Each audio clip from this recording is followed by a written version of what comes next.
Okay, we'll start this afternoon with the regional super yacht panel discussion. To moderate, we have a moderator and 3 panel members.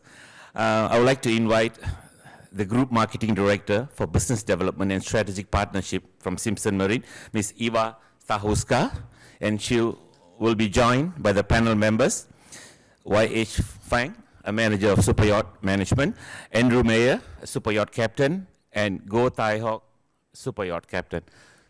Please, come on stage.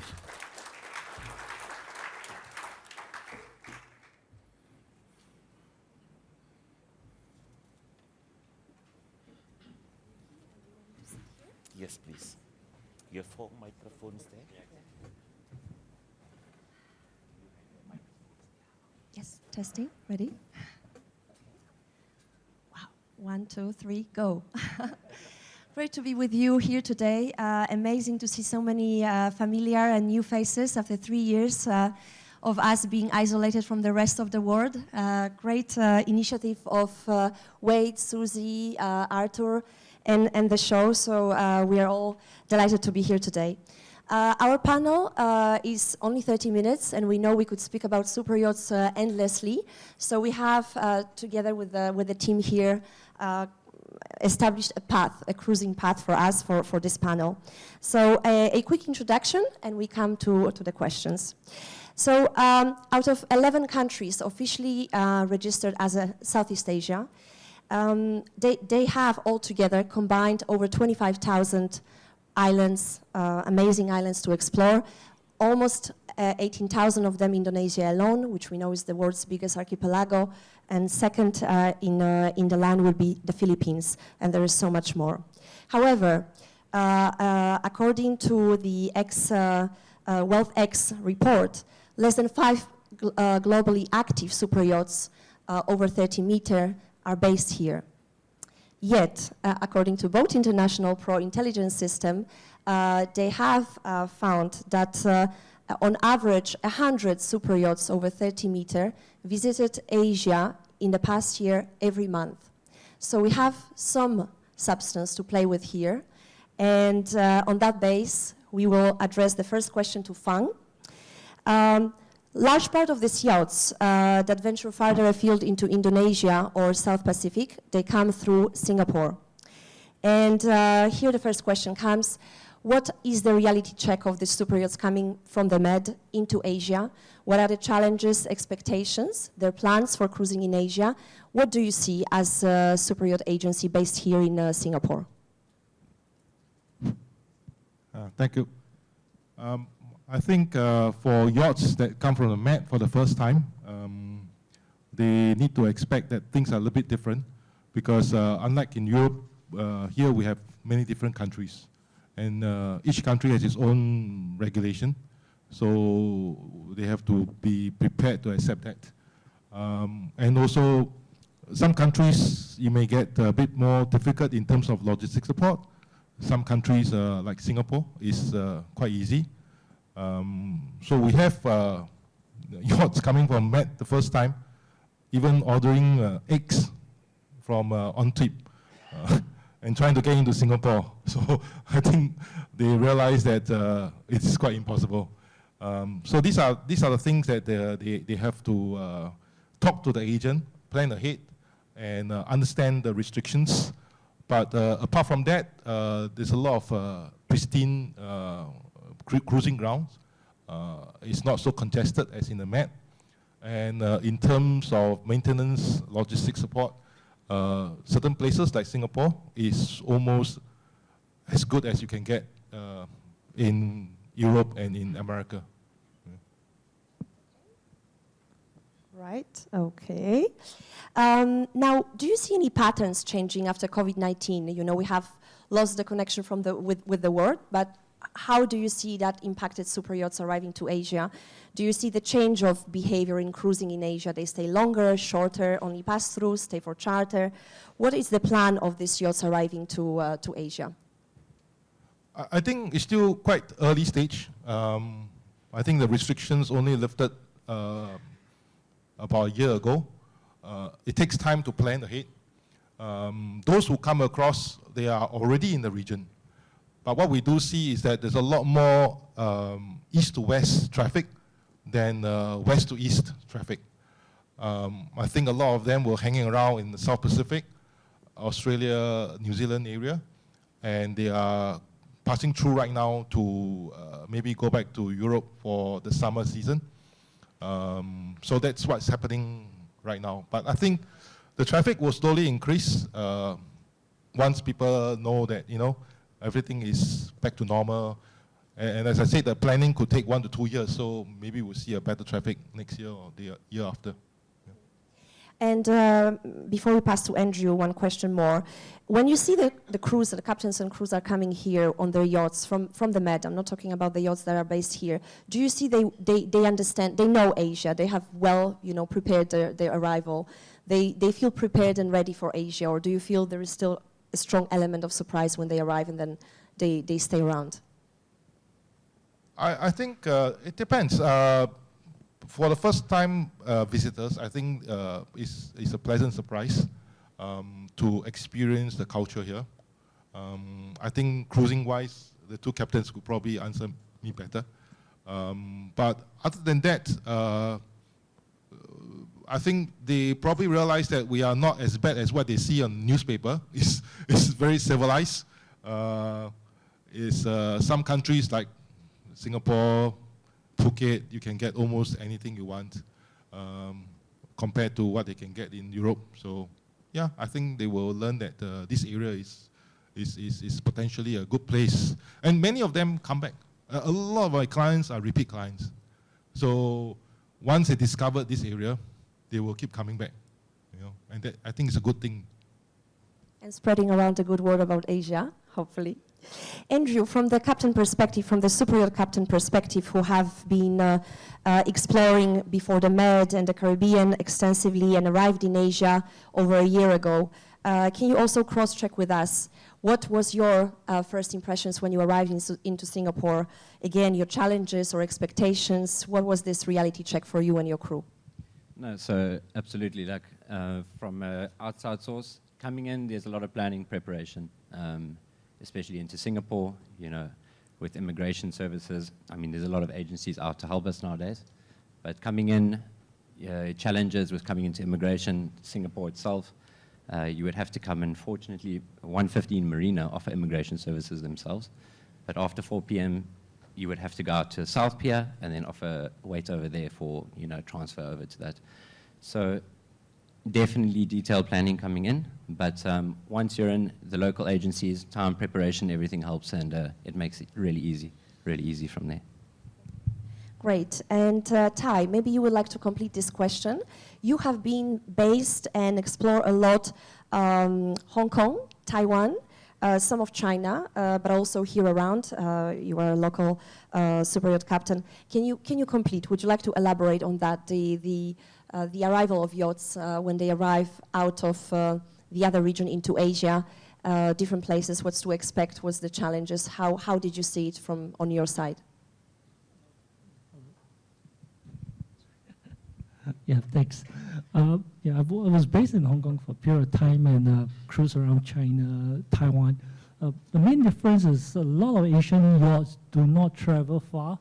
And that's one key change right now. I do see a changing market for yachts from Hong Kong that's cruising much further than their traditional route of weekend usage, which is great.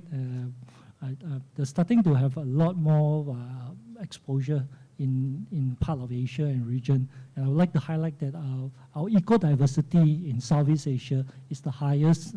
And this yacht owners are starting to relocate their boats and experience a different part of Asia, which are seasonal and which is good in Asia. Where Southeast Asia, we're all year round, so we're always open for visiting yachts. It's true, it's an interesting pattern to see, Southeast Asia super yachts are traveling around the region and using yachts longer time, longer periods, whereas in Hong Kong, the biggest yachts of 60, 70 meter, mostly they are used over a weekend and stay on board from 10 till 6. But it's good to see that it evolves and they venture farther afield into beautiful places like, Thailand, Indonesia, Philippines, and they take their owners somewhere else to see something else because that will take more of them in future cruising around. Right, so an important point for all yachts, including super yachts, aside of leisure cruising and exploration, where we're heading next, is the servicing and refit facilities. We know very well captains like to be prepared, plan ahead. And what is the situation today in terms of service and repair and refit facilities? What to expect from Asia today? Can the captains find a solution here, or do they have to plan the extensive refits outside of Asia? Fang, again, you are very well positioned to answer this question as a first speaker. I think, okay, first of all, there is no so-called white yacht in the whole of Southeast Asia. There are a lot of commercial shipyards, medium-sized shipyards that are capable of or are prepared to handle yachts. So that's again managing the expectation. So in that respect, you have good shipyards in Hong Kong, Subic Bay. We've known of super yachts that goes to Bangkok, Singapore, of course, even Phuket, and Sri Lanka. So there's a lot of, even East Malaysia, Labuan and Kota Kinabalu. So there's a lot of shipyards around that have done super yachts work. So in terms of your annual surveys and emergency repair, there's not short of facilities here. Yeah. Right. How about you, Thye? You can maybe complete something with relating to North Asia. We know a lot of super yachts also are based in, namely Hong Kong. How do you see the situation there in North Asia? In Hong Kong, it's actually a lot easier to get a place to upsleep. There are lots of places where you get a shipyard to get maintenance work done. Mid-sized ships, but Taiwan itself provide a lot of facility in Kaohsiung. Having said that, there's always a seasonal thing because of the winter season and all. So those have to be well planned to facilitate the maintenance requirements. So it's a lot of seasonal planning involved and supply chain involvement as well, which Singapore does have a stronghold. We are one of the key Asian market for supply chain. Right. And can you tell me what kind of services, what kind of complex services the yachts can get done here in Asia? So some examples, Fang. In Singapore, Singapore built very sophisticated vessels. So in terms of conversion and all that, they are capable of doing it. But we have not seen any European-based or US-based yachts wanting to come here to do conversion or modification type of work. It will mainly be the mandatory survey that they need to do, and of course, emergency repair. So that level of work, Singapore is quite competent because it's their bread and butter. The only thing that they should not expect is you can eat food out of the shipyard's floor because it's not white boat shipyard yet, or it will never be, I don't know, because the demand has to be there for the supply to change. And also in Singapore, the advantage is that you can fly in your technical expertise from overseas. The rules and regulations here are very, pro-business. So even though there's no expertise here, you can fly in the manufacturer, the OEM, to sign off the project. So it's quite easy. Yeah. I remember we were discussing when we did a rehearsal on our panel that maybe the future is that the shipyards, the OEMs, establish progressively the servicing center for the biggest yachts, and probably it would make sense for them to have one in Southeast Asia, one in North Asia. But let's see where that goes. That's definitely something that is on the radar, I think, of the shipyards. But again, demand has to be there. And Andrew, maybe last point for you to finish off with this one. You have a great experience of yacht servicing and repair and all of that support in Europe, in the Med and the Caribbean. How about here in Asia? What's the difference do you see? I mean, what's the situation in the market when you see it today in Asia compared to your experience in the West? Well, of course, so Med in US, obviously a lot more developed, they're more mature market on that side. It's exactly how Fang has said.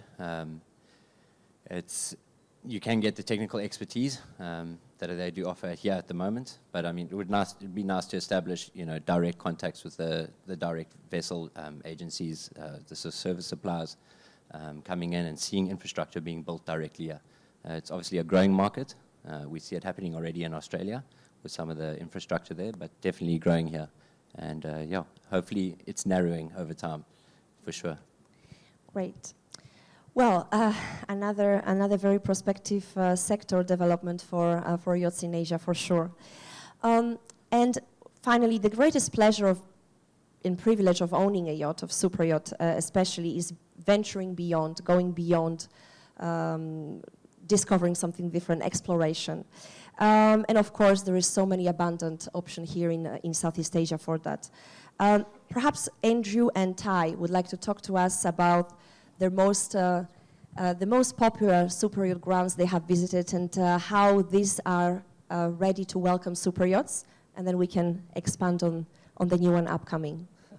Sorry, most of my experience has been in the northern part of Asia. So I think the most unique places I've been to is Taiwan. It's a country that has opened up to visiting yacht that has very few visitors, which is a unique position because they are the gateway to Japan. It's half a culture where they are very welcoming, courteous. Just like they were dominated by, they were under Japanese colonial for a long period, and they have the culture there, and yet they retain a unique Chinese culture. So to me, Taiwan, Penghu, Machu, and even up to Ishigaki, just 150 miles east of Taipei, is one of the most unique places where I've cruised to. Yeah. Great. And how about you, Andrew? What would you say to us, the places you visited already in Asia, Southeast Asia, and the ones that are on your list? Okay, so obviously we know the popular destinations being around this area, Phuket, Indonesia. But I think from an outside perspective, being used to the Mediterranean, doing across the pond, going over to the States, the Caribbean, I think the big thing about Asia, and it's good that we do this, is creating more awareness. Because once you come over, it really is a highlight, exactly how Thye has mentioned, the cultures that come on are so welcoming. And it's not a product or a service. For them, it's like a way. It's a way they are, the people they are, and it definitely is an inviting sense. And I think that's what makes the whole trip as well. So for, our guests, our charterers, private owners, anybody looking to cruise around, it's obviously the experience that makes it for sure. So coming in here, I think, is an amazing thing, yeah, definitely around here.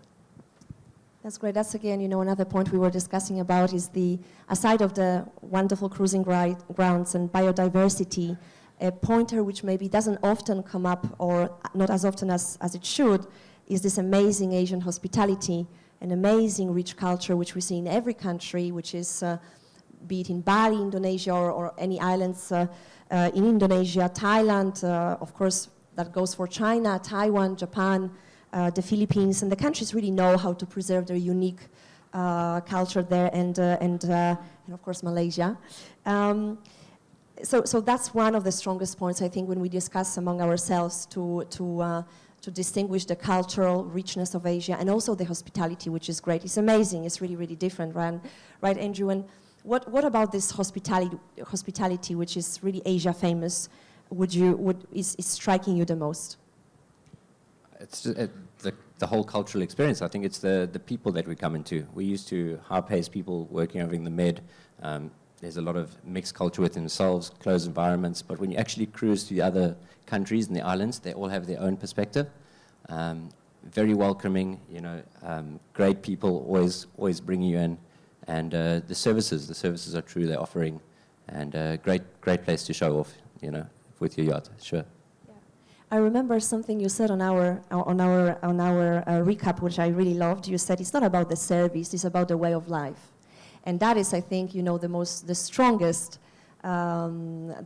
point, because it's in people's hearts, and they just live this way, this hospitable way, and then they able to welcome all of us and yachts, visiting yachts and cruise there with basically this way of life that makes this region amazing.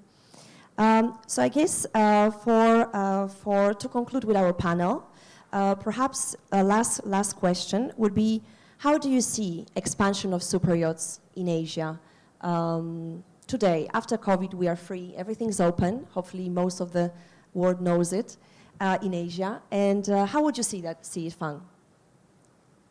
What's the way to move forward? Where is it all going, in your perspective? Well, I think event like this is definitely very useful to tell the world that we are back in business. So I think we must thank 1 Degree 15 and SG Marine Guide for organizing this. So we just keep on doing what we are doing, because I think we're on the right path, because you see the number growing all the time, and more are staying around in the region. More and more people are buying boats of super yacht sizes. So definitely demand will lead to supply. So things will just improve. Yeah. Andrew? Exactly what Fang's mentioned, you know, exactly. The more we're showcasing, the more we have these yachts come through here. It's picking up after the pandemic as well. A lot more cruising. Nowadays, everybody's, you know, capturing all their experiences on video as well. So the more advertising, the more they see the popular destinations, the more, as discussions were in earlier, environments open up for charters. This will obviously improve as well, and I think it will attract more, absolutely. Are you seeing any interest from your friends based in, you know, the Med or Caribbean to come here, and they kind of, you know, starting to prepare the journey, or are you seeing any rise of interest for Asia Pacific? Absolutely, absolutely. So, like I said, a lot of that is passage cruising, almost bus cruising between Caribbean and Mediterranean. And after a while, you get used to it. You get used to the environments and all of that. And they're starting to see a pickup here, and the scenery and the beautiful environment. And there's pros and cons, but mostly pros. We get a longer period to cruise as well, which is great for our guests and for our cruising grounds. And it's picking up. It's really picking up, so it's a plus. Thye, maybe we'll finish off with you. Yeah, I think Asia is starting to be a new playground for the super yachts. I think because there's a lot of interest, and there's a lot of cultural diversity which is not well publicized, which I think it needs a bit more media focus, maybe a more group and energy to bring up the information to other yachts in the regions that, you know, this place is now open for business. Singapore is one of the, you know, good staging ground to explore the region. And I'm pretty happy that I'm back the last 3 years, and I've seen the growth of super yacht in this region as well. So I guess talking about the need for publicity, we are here with Susie from the Asia Super Yacht Association, who is co-hosting this conference today with us, and specifically helping us on this panel. Susie, we need your help. We need you to do your great job as you do, and please help to promote this amazing region farther afield to attract more yachts, more crews, more owners, and hence grow the demand for more services, more professional services, more refit facilities, and all ancillary services, so we can see this amazing industry grow over time. And I think from our side, that is all. We might welcome some Q&A, perhaps, questions. Any questions for any of our panelists? It's not so easy to grab a super yacht captain for a question and get their time, so definitely put your hand forward if you have some. I have a quick question to the super yacht captains. What's your favorite hotspot in Asia to go cruising in? Everyone also want to go there. Asian hotspots. Actually, there are a lot of hidden islands around the east Sabah side of Malaysia that has not been explored. I mean, Philippines is one of those which you can go far east all the way to Guam and Pulau. Well, I guess, Try to pick one. yeah, Guam would be one interesting place. Sorry, try to pick one. I said one. Yeah. For me, I think would be it's hard to just pick one. There are too many places where you left too many memories. But it's always the people. It's always the people that leaves you the most deepest impression. Yeah. Same questions as, yeah, exactly. It is hard. A lot of cruising as well. When going to a main destination, you find, you know, on a clear day or a great spot, you know, new places, new anchorages. You chat with the agents on the local and upcoming places. We know now as well that Philippines and Vietnam is opening up quite well. And it really, it's an experience thing, I think, if anything. It's the right day, the right weather, the right mood, the right guests. But it, in general, it has a lot of space to offer. But great islands throughout Thailand, coming out off the coast here. I mean, beautiful spots going down to Indonesia. So it's really, I guess it's on the day and the time as well that opens up, yeah. Any other questions, Colin? If the panelists, each of the panelists could give one thing that they think would need to be done to attract more yachts to the region, what would it be? Fang, how about you start off? Is that a trick question? One improvement that we need to do in the region that would attract more yachts to come. It's hard to say. Yeah. So it's perfect. I guess so. I think it's exactly as Thye said as well. I think also a little bit of media, more location showing. A lot more festivals going on, more events. I think this is what attracts everybody. We've got Cannes Film Festival that happens up in the Med every year. We've got all the yacht shows up there. The US has Flibs. They've got Antigua Yacht Show. They've got the Caribbean. And I think all the festivals are coming. So I think more attention to focus and bring yachts over to destinations and having them included in that. I think that'll definitely help the attraction, sure. Yeah, I think the key place as a captain is actually to know that the places you're going to is well supported with both agencies as well as technical supports. So these are considerations for the captain to actually promote the location to the owner before the yachts can come by. So I think this information needs to be given out to be shared more openly. Thank you. Any other question? Right, just on the back of the table. And there's a few of them coming, I think. I'll do it like this. For the captains, if you go somewhere, with your yacht, what is your favorite way of mooring? Would you prefer to go at anchor? Do you prefer to go alongside pontoons in a marina? And what kind of facilities and services would you really want to see in the marinas and the places where you go to? No, absolutely. So I think, selfishly as a captain and crew, anchorages aren't always the best. You want access to land. You want easy, access to the docks, especially for things like provisionings or services for the owners. Scenic bays, easy accessibility to the fuel. Obviously, whether you have floating barges or dock services. But for sure, port facilities. I think, major port facility services, especially around cruising, you're looking at safe havens. So are they able to take the size yacht in? Are they able to cater to the needs? Are we able to get provisions for that? And the guest requirements in general. Easy access to cruising grounds from around there. And of course, in most cases, can they take our draft? So I think the first thing to check in with that is a detailed plan of what we can get in those areas and a service, especially for the guests.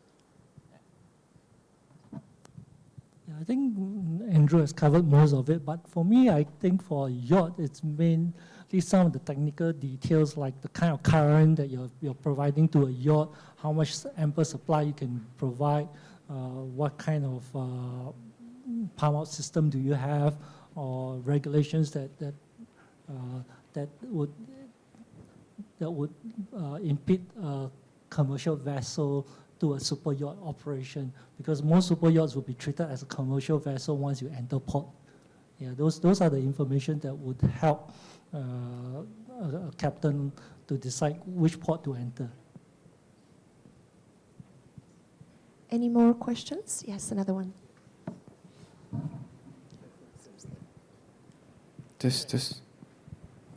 Right, not so much of a question, more of a comment meant for YH Fang.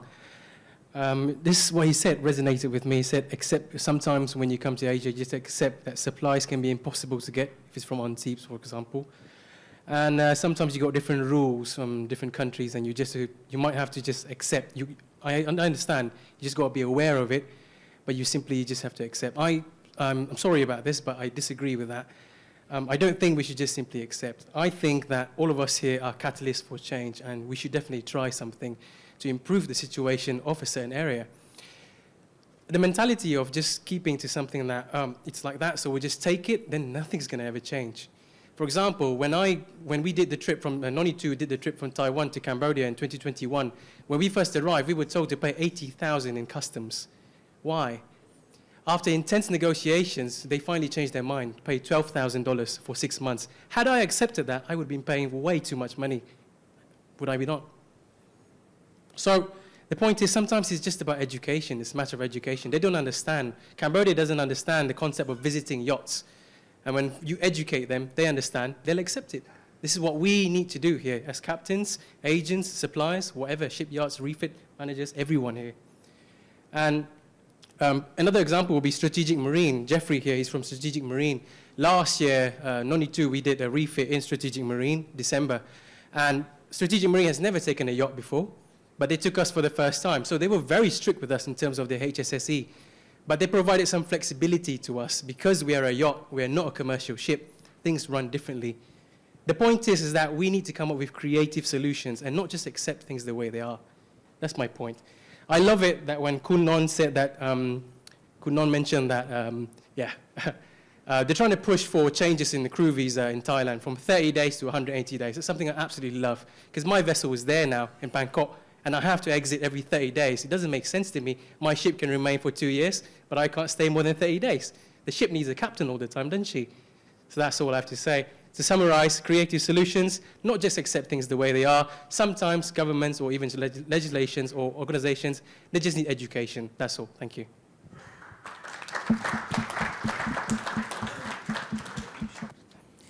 Thank you, Eva. Thank you, Mr. Fang, Andrew, and Thye. Thank you very much for joining us this afternoon.